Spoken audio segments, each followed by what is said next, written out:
කොහොම කතා කරන්නේ? මොකද තමයි යකෝ. අන්න බලන්න. ඡන්දේ පැටදුනා විතරයි මොකට කතා කරන්න විදිය. බරකාලුයි. ලෝකෙ කොහේ ගියා? මම උඹට හොයාගෙන ඉනවා.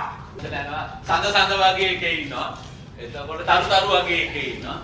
එතකොට මල් වගේ එකේ ඉන්නවා. එතකොට අපි වගේ එකේ ඉන්නවා. ඔය ඔක්කොම එක වගේ නෑ. අවසරයි අපේ ආන්දරෝනේ මට මේ ප්‍රශ්නේ නම් විශ්වවිද්‍යාලයට කාලේ ඉඳලම තිබුණා. බේතක් ගත්තේ නෑ. දැන් විතරයි අපි නෝන බලන්න මාරු බලන්නේ. ඒ ඔකේ ඉන්නම ආගේ බලන්න. අපිට ක්‍රිකට් මැච් එකක් අහවන්න. අපේ සම්මුදයි. දැන් මොකයි ගෝලු පිස්සු බල්ලෝගේ අපි හොයන ඇති. අපහසුයි. මහත්තුරුන්ට විතරක් නෙමෙයි. බඩදරුවා මගේ නැගියා සොම්මා. මොකද පොලිසිය කියන්නේ? දැන් සර් යන්නේ නැහැ පොලිසිය නෙමෙයි. යකෝ තාත්තා කෙනෙක් තමන්ගේ දරුවෙකුට වඩේ අමාරුවකට ඇන්ටිපාටි ගන්න දෙනවා කියලා ඉතින් පීපා. පෞගිය කාලේ අපේ උන් කන්දියක් ගන්නේ පිටනිය කරේ කෑ ගැව්වනේ. මේ ඔක්කොම 225ම හොරුකුන්ගේ එනවනේ කියලා. අන්න ඒ කෑ ගැව්වුම් වෙලේ 225ම කන්දේ ගාලා ගියා. ඔය ලේකමයි ඉන්නනේ.